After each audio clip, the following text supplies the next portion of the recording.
এক ছিল সবুজে ঘেরা এক সুন্দর জঙ্গল। সেই জঙ্গলে থাকতো এক দুষ্টু কিন্তু খুব কিউট বানর। তার নাম ছিল মিকু। মিকু খুবই চঞ্চল। সে গাছে গাছে লাফাত, ডাল থেকে ডালে ঝুলতো আর সারা দিন মজা করত।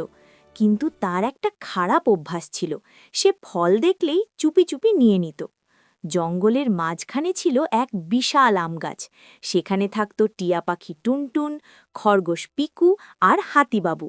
একদিন সকালবেলা টুনটুন বলল, আজ আমগুলো কত সুন্দর হয়েছে। পিকু বলল, চলো সবাই মিলে বিকেলে খাই। কিন্তু পাশের ডালে লুকিয়েছিল মিকু।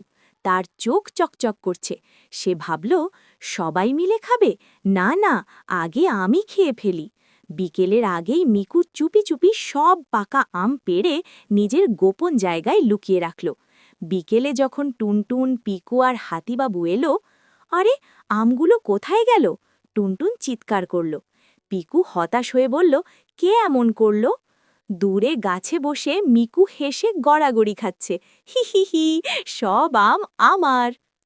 মিকু তার লুকানো জায়গায় গিয়ে সব আম সাজালো। এগুলো আমার, কেউ পাবে না। সে এক কামড় দিল। কত মিষ্টি! 2টা, 3টা, 4টা সে খেতে লাগলো। হঠাৎ তার পেট গোল হয়ে উঠল। উফ, এত বেশি খেয়ে ফেললাম। তার পেট ব্যথা শুরু হলো। সে কাঁদতে লাগলো।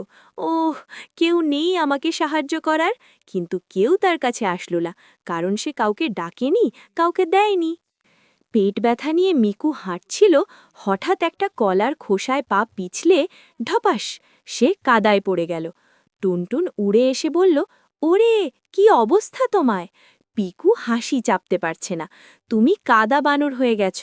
হাতিবাবু বলল, তুমি একা একা এত ফল খেয়েছ না তো? মিকু চুপ, তার মুখ লাল হয়ে গেছে লজ্জায়। টুনটুন বলল, সত্যি বললে আমরা রাগ করব না। মিকু ধীরে বলল, আমি আমি সব আম নিয়ে নিয়েছিলাম। পিকু বলল, কেন? কারণ আমি ভাবছিলাম একা খেলে বেশি মজা। হাতিবাবু হাসল, তাহলে এখন মজা হচ্ছে? মিকু মাথা নিচু করল, না, একা খেলে মজা নেই, পেটও ব্যথা। টুলটুন বলল, ঠিক আছে, আমরা তোমাকে ক্ষমা করলাম। পিকু বলল, কিন্তু একটা শর্ত আছে। কি? মিকু জিজ্ঞেস করল। আজ থেকে ফল পেলে সবাই মিলে ভাগ করে খাবো। মিকুর চোখ উজ্জ্বল হয়ে উঠল। সত্যি, তোমরা আমাকে এখনো বন্ধু মনে করো? হাতিবাবু বলল, বন্ধুত্ব মানে ভুল করলে শেখা। মিকুর চোখে জল এসে গেল। আমি আর কখনো চুরি করব না। পরদিন সকালে আবার অনেক ফল পেকেছে। এইবার মিকুই সবার আগে ডাকল, এই টুনটুন, পিকু, হাতিবাবু, চলো ফল খাই। সে নিজে ফল পেড়ে সবার হাতে দিল। টুনটুন বলল, আজ ফলগুলো আরও মিষ্টি লাগছে। পিকু বলল, কারণ আমরা একসাথে খাচ্ছি। মিকু হাসল, হ্যাঁ, একা খাওয়ার চেয়ে ভাগাভাগি করলে বেশি মজা। হাতিবাবু প্রস্তাব দিল, চলো আজ হাসির প্রতিযোগিতা করি। মিকু মজার মুখ বানালো। সবাই হেসে গড়াগড়ি। পিকু লাফাতে লাফাতে পড়ে গেল। আরও হাসি। টুনটুন গান গাইতে গিয়ে কাশি দিল। আরও হাসি। জঙ্গল ভরে গেল হাসিতে।